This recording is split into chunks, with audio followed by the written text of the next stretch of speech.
تحية طيبة أيها الأوفياء، لقاء جديد نتمنى أن يكون مفيد، سعيد، فريد من نوعه في التحليل. بكل صراحة فرحت للتفاعل مع الفيديو الأخير وللتعليقات التي فيها مستوى وعي عالي وعالي جدا، فيها تلاحم وطني أكثر من رائع ومطلوب. قلنا مرارا وتكرارا، قلنا بأن هناك مكائد، هناك مؤامرات تحاك على هذا الوطن، ماشي من باب التهييج ولا من باب اللعب على الحس الوطني، لا لا لا، ولكن من باب التحذير لأجل أن يكون هناك دائما وأبدا هبة وطنية في الدفاع عن القضايا المصيرية. وهذا كان أمر جميل، فالشيء بالشيء يذكر، وكان لابد أن نثني على الأوفياء الذين يتفاعلون ويقدرون ما نطرح من أفكار، يناقشون أيضا ويفاخرون بوطنهم الأمم. هذا شيء رائع صدقوني لا يقدر بثمن.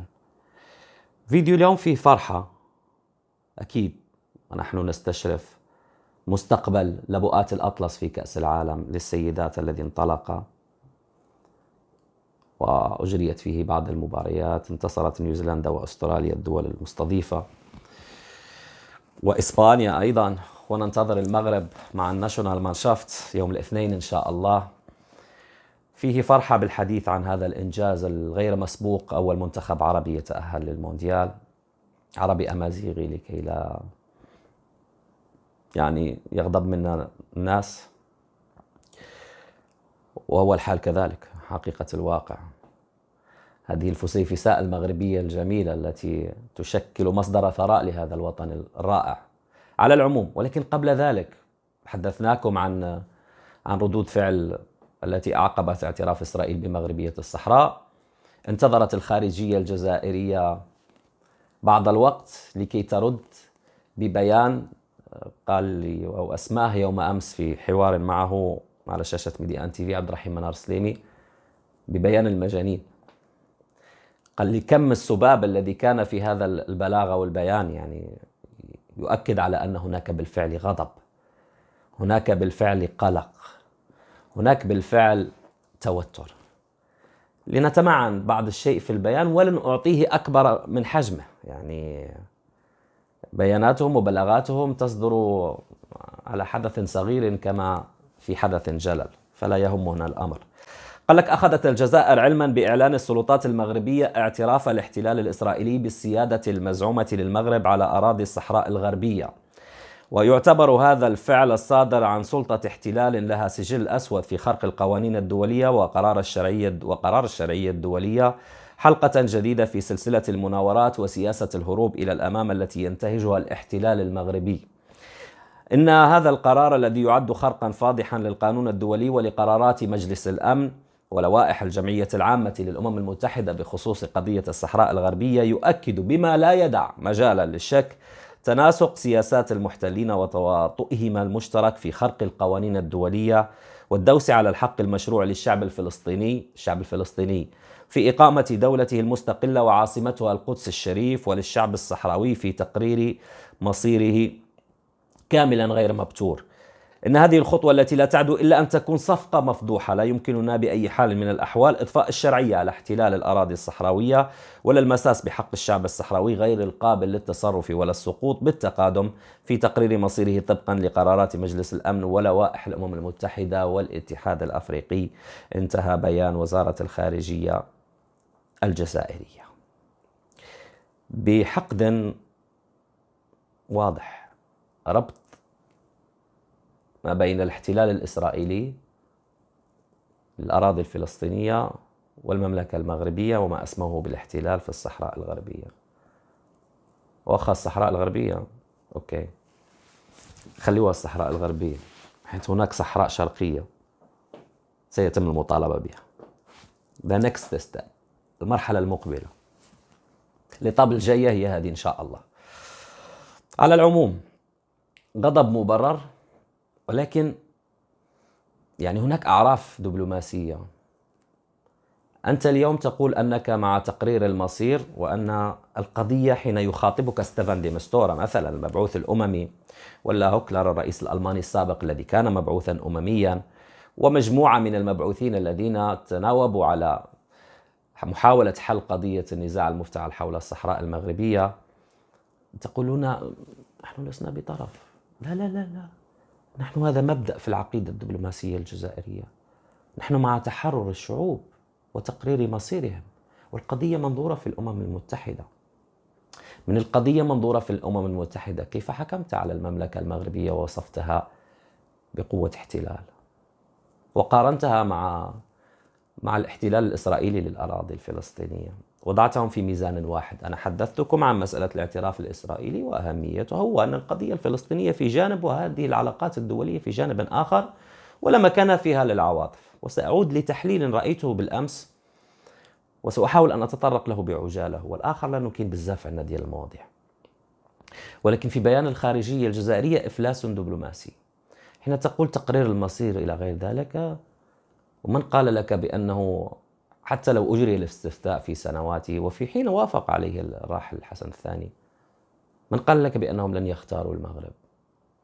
من قال لك الآن بأن ساكنة تندوف التي تعاني الأمرين، ودماؤها تستباح، نساؤها تضرب، أعراضها مباحة، لا تجد ما تأكل ولا تشرب، الأطفال يجندون في تدريب عسكرية لا تليق بسنهم، ولا يذهبون لا لمدارس ولا لجامعات، ومرتزقة البوليساريو تغتني وتزداد ثراء بافتتاحها لمجموعة من المشاريع حول العالم. أقدر أنكم في صدمة، يعني كثرة الهم كتبكي. ها اعتراف أمريكي في 2020، زيدها إسبانيا منعطف تاريخي وشبه اعتراف بمغربية الصحراء عبر دعم لا متناهي لمقترح الحكم الذاتي كحل وحيد وأخير للقضية. ألمانيا أزمة معها هي تتراجع وتشيد بالحكم الذاتي وتدعو ملك البلاد لزيارة برلين.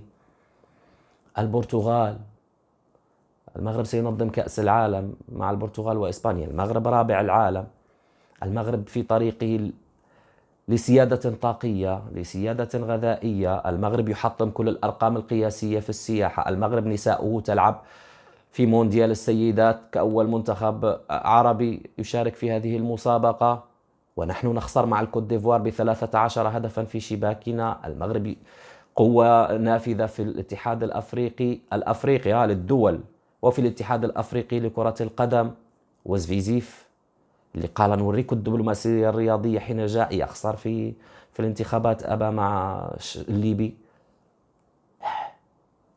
قوة ضاربة تتهاوى. أذهب وأرتمي في الحضن الروسي فأجد نفسي بأنني راهنت على حصان خاسر، لأن بعد زيارتي بأيام الفاغنر كادت أن تدك موسكو على رؤوس أصحابها. أعرف أنكم تعيشون الفشل العام، ونعلم علم اليقين بأن اعتراف إسرائيل أوجعكم، لأنكم تعلمون صحيح شعوب ومغاربة وعرب وكل ما تشاء يقول لا محتل وهذا تطبيع وهذا ما، وهل تحتاجون إلى اعتراف إسرائيلي لتثبتون بأنها أرضك؟ عمي وأنا جنبي شقيق جار لم يترك أي مساحة إلا بحث فيها من أجل أن يستقطب أعداء للوحدة الترابية. رأس ماله الحقيقي هو عقدة مغربية، يبحث عن تفتيت الأراضي المغربية، يبحث عن دويلات داخل المملكة المغربية، يخشى النظام المغربي الحاكم، يخشى التقدم المغربي من أجل أن يستمر على رأس النظام. منذ ذلك الاستقلال الذي تحقق في ستينيات القرن الماضي إلى يومنا هذا هناك مصدر إلهاء واحد للشعب الجزائري، ألا وهو البوليساريو، حركات التحرر، القضية الفلسطينية إلى غير ذلك، ولا يقدم ولا يؤخر، ويعلم بأنه من وضع تلك المرتزقة التي تحكم في مصائر الشعوب هناك المغاربة أبناء الأقاليم الجنوبية المغربية، ويستخدمونها كقضية ابتزاز. أما إن كنت يا تبون ومن والك من العملاء والأنذال والخونة، وحتى كاتب ذلك البيان ومن خلفه الدبلوماسية الجزائرية تساندون الشعوب، أين أنتم من كوسوفو على سبيل المثال للحصر؟ أين أنتم من قضايا كثيرة جدا فيها حركات تحرر؟ ألا يمكن أن نعتبر من خرج في الشارع غضبا على جبروت الأسد أناس وهيئات سياسية يطالبون بالتحرر من قيد مستعمر محلي؟ فقتل ودمر وهجر ولكنكم لم تحركوا ساكنا. تتقاربون مع إيران التي تحاول أن تهدم وتقضي على كل حركة تطالب بتغيير في النظام كما حدث في اليمن، وتحاولون تقريبها إلى الحضن العربي، وأدخلتموها إلى منطقة شمال أفريقيا وبالتقارير، وليس هذا كلام مغربي. منافقون كاذبون. مستعمركم القديم تستقبلونه بالأحضان ولا تستطيعون حتى لملمة تلك الجماجم المتواجدة في المتاحف الفرنسية. لا تستطيعون أن تحصلوا حتى على اعتذار. منافقون وكاذبون. والله لو وجدتم المغرب في وهن، في ضعف، لبادرتم إلى الهجوم. وغصت حرب الرمال بعد أن لم توفوا بالعهود وحاولتم أن تضموا أراضي مغربية يشهد بها القاصي والداني لا زالت في حلوقكم.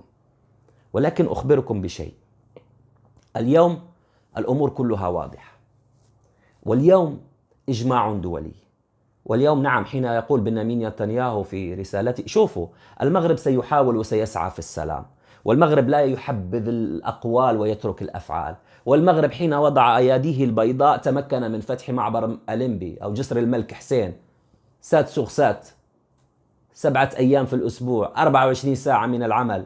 أتعلمون مدى الضيق الذي يعاني منه الفلسطيني حين يسافر من مدن الضفة الغربية أو القدس متجها عبر الأردن إلى أحد العواصم العربية أو العالمية؟ لا أحد يشعر بذلك إلا من وقف في طابور الانتظار، ولا أحد يشعر في ذلك إلا من يسكن في قاعات الترحيل لساعات. ولكن الحمد لله وساطة مغربية رعاية أمريكية لتلك الوساطة تم فتح المعبر. أتعلم أنت تكتب ذلك البيان بأن أبناء القدس المقبلين على التفاوض كما المقاومة يعيشون على موقع مخيم صيفي تضمنه وكالة بيت مال القدس؟ هكذا نختلف عنكم. أتعلم أننا نبني الإنسان الفلسطيني ونساعد في صموده وصمود البنيان معا عبر مشاريع الحمد لله يشهد بها القاصي والداني، وتخضع إسرائيل وتقدم التسهيلات للمملكة المغربية وللجنة القدس.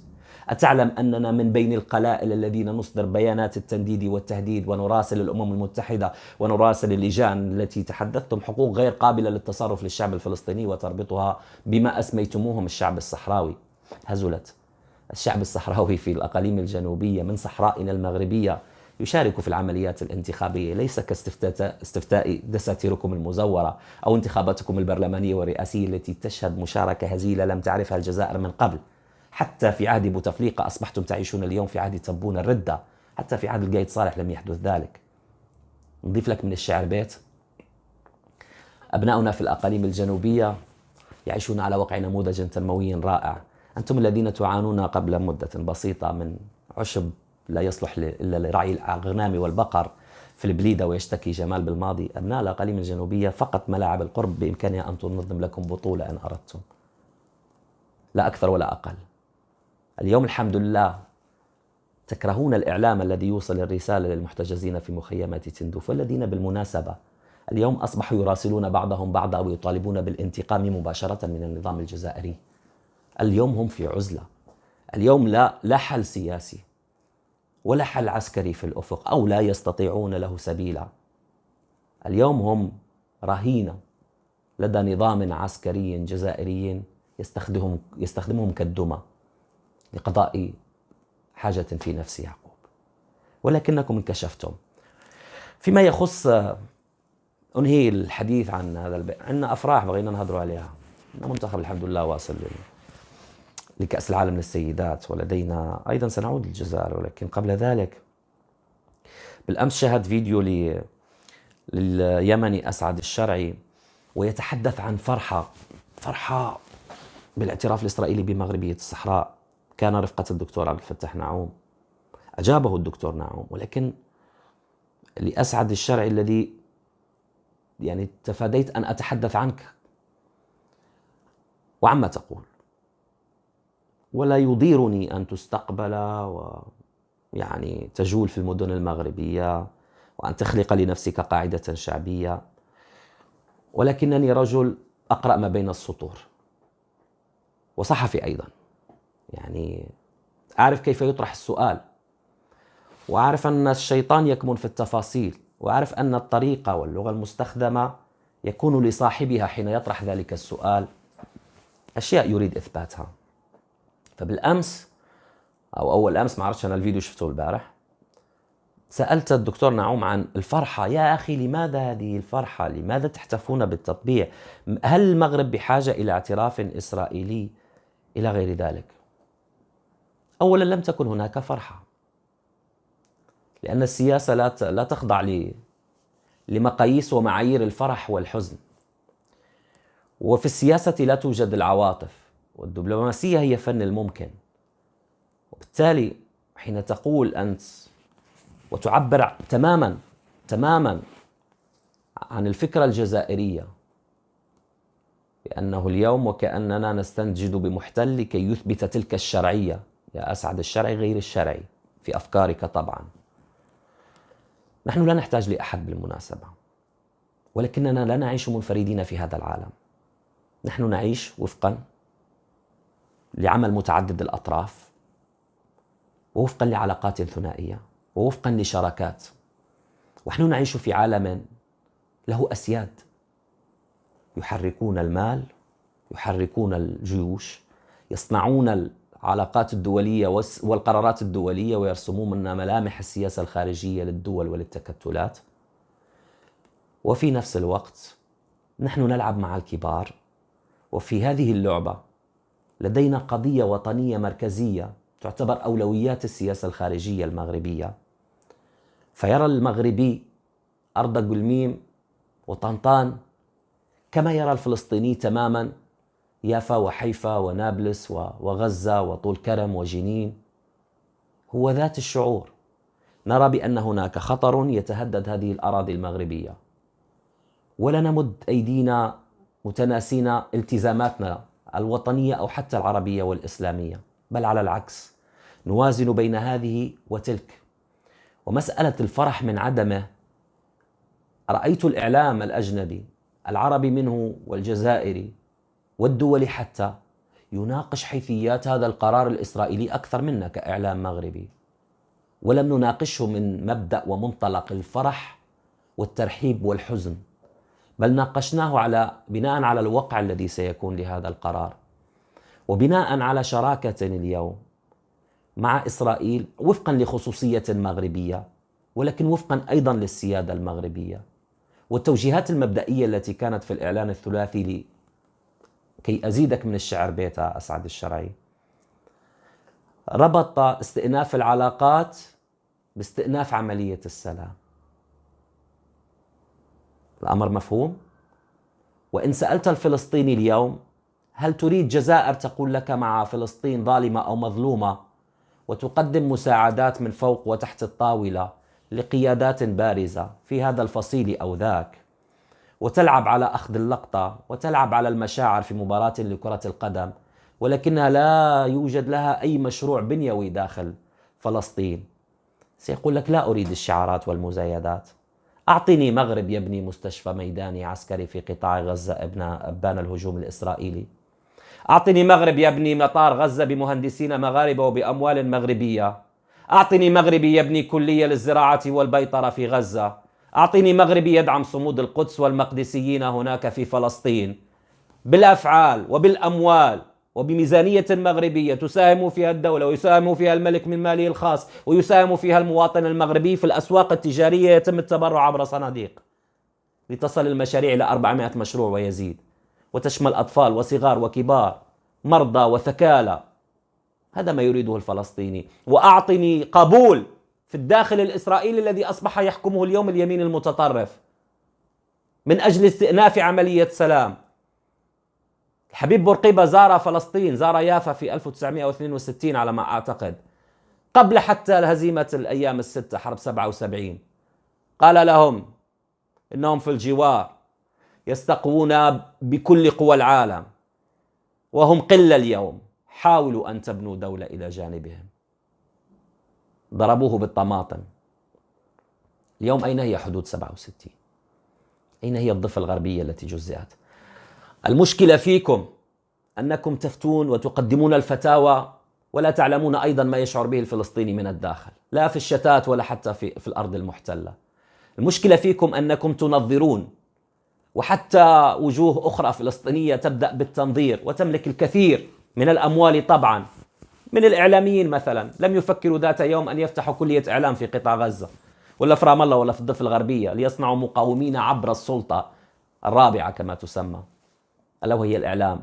المشكلة فيكم أنكم تتغاضون عن امتدادات لقوى الشر مثل إيران وغيرها وتطالبون المغرب لماذا استيقظت؟ كنت تمارس دبلوماسية النعامة، لا تناور لا تهاجم، لماذا اليوم تنوع شراكاتك؟ أعتقد أن هذا الكلام يأتيني من الجزائر ممكن أن أتقبله، ولكن أن تتوافق أنت مع فكرة الجزائري وتحاول أن توصل رسالة بأن هذا الأمر لا يدعو حتى للفرح، هذا الأمر لا يستحق حتى النقاش، عليكم أن تستحوا من أنفسكم. لا، أنت لا تفهم السياسة إذا. اخرج وحدث الناس عن فن الطبخ. سياسة لا مشاعر فيها، والسياسة حين تدخل عالم المال والأعمال واللوبيات وجماعات الضغط والقرارات التي تأخذها الدول فرادى أو الهياكل الناظمة لها كالاتحاد الأوروبي وغير ذلك، والتي لها أثر في مجلس الأمن، في الجمعية العامة للأمم المتحدة، في كثير من المحافل الدولية، في مؤتمرات صندوق النقد الدولي والبنك الدولي، ستعلم بأن هناك ضغط كبير جدا لإسرائيل وللوبيات يهود العالم، ويتحكمون في كثير من الأمور. وفي إطار الريال بوليتيك أو البراغماتية، في إطار الواقعية السياسية، عليك أن تتعامل حتى مع الشيطان، أن تتعامل مع الجميع، ولكن ألا يؤذيك، ألا يعرض مصالحك للخطر. ولكن حين تتعامل معه فأنت لا تبني مستقبل تلك العلاقات على حساب أحد. لسنا من أولئك المرتزقة، لسنا من أولئك الاستغلاليين. وعد إلى تاريخ المملكة المغربية، في وقت من الأوقات كان سلاطين بريطانيا يستعينون بسلاطين المغرب من أجل الدفاع عن بريطانيا العظمى، الإمبراطورية التي لا تغيب عنها الشمس. عمر هذا الشعب ليس بسنة أو سنتين أو عقد أو عقدين أو قرن أو قرنين، لا، لدينا الشرعية التاريخية فلا نستنجد بأحد. وحين قطعت المملكة المغربية العلاقات مع إسرائيل كان قرار سيادي وفقا للتطورات التي حدثت في فلسطين، وقد يأتي يوم ونقطع العلاقات مع إسرائيل، حينها لن نحدثك سيد الشرعي ونقول لك ما رأيك، هل نحن نمتلك الشجاعة اليوم؟ هيا اخرج في يوتيوب وأشد بنا وافرح لهذا القرار. هذا هو الفرق البين للأسف. على العموم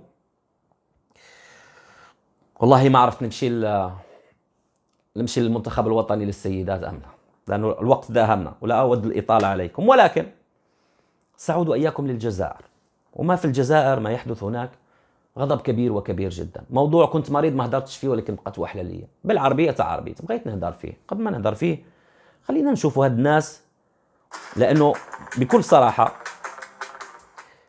أعتقد أنها دعوة بكل ما تحمل الكلمة من معنى، دعوة للاتحاد الأفريقي لكرة القدم من أجل أن يقوم بالتحقيق، لأن ما حدث هناك في الجزائر وما تم تقديمه من اتهامات لا تليق، وبالتالي على الاتحاد الأفريقي أن يكون يعني على قدر المسؤولية وأن يقوم على الأقل بالتحقيق في هذا الموضوع بناء على ما صدر من الإعلام الجزائري من تصريحات خطيرة وخطيرة جدا تتعلق باتهامات بالرشوة، برحلات طيران قام بها السيد عبد الحكيم الشلماني الذي ترشح للجنة التنفيذية وتمكن من الفوز بمقعد باللجنة التنفيذية وهو ما لم يحققه جهاد زفيزيف الذي قدم استقالته. نتابعوا جزء يسير من هذا الفيديو ثم نعود. ان تنبطح وتولي هي تاع الكولسه وتولي تمد لي زونفلوب وتروح تبوس اليودي وتحضر في مسمو، هذا لا يليق، وهذا الثوب لا يليق بنا ولا يليق بالجزائر. دو كورومبي سي تو ديزولي. نقول لك اسمح لي سي مسعود، ولا غير تسمح لي انت نكمل كلامي. تفضل اليوم الذي اعلن فيه لقجع من خلال البرلمان المغربي على انه في 2025 المغرب سيحتضن الكان 2025، كان عليه ان يرفع الضجه. ما تكتبليش رساله تبعث قبل المشاهده. معليش، اتهامات بالليزونفولوب يعني المغلفات الماليه انه قدمت لاعضاء الاتحاد الافريقي لكره القدم، اعضاء اللجنه التنفيذيه هذوك 38 اللي صوتوا الليبي وما صوتوش الجزائري الجهاد زبيزيف. على الكاف ان يتحرك. هذه اتهامات بالرشوه، واعتقد ان هناك من يمكن ان يوصل هذا الامر لموتسيبي. واللجنه التنفيذيه بالمناسبه في الكاف اليوم تبحث عن اقرار قانون أي دول تسيس الرياضة وتقوم بمنع منتخبات أو أندية ستشارك على أرضها في مسابقة تنضوي تحت لواء الكاف منع، وستحرم من التنظيم وحتى المشاركة. وهذه كانت إشارة للجزائر بعد عدم مشاركة المنتخب الوطني في الشان. فللأسف أيضا تم الحديث عن الكولسة. طيب يا صديقي العزيز، ولا أتشرف بصداقتك، في عهد روراوا تأهلكم ل 2010 مونديال جنوب أفريقيا، تأهلكم ل 2014 في البرازيل، شبيبة القبائل، بعض الأندية الجزائرية، سطيف غيرها، وصول لنهائيات ورئيس حمار مثلا كان قريبا من العسكر، رئيس سطيف. شنو فيها هذه؟ فيها ليزونفولوب، فيها الكولسة، فيها الرشاوى، فيها الأراضي، فيها فيلات تكتب هنا وهناك في فرنسا باسم بعض الأسماء. لا نعطي التهم جزافة هكذا دون أدلة، ولكن إن كنتم حققتم تلك الإنجازات بما تتهموننا اليوم به، الله أعلم، ربما أنتم، نحن لا.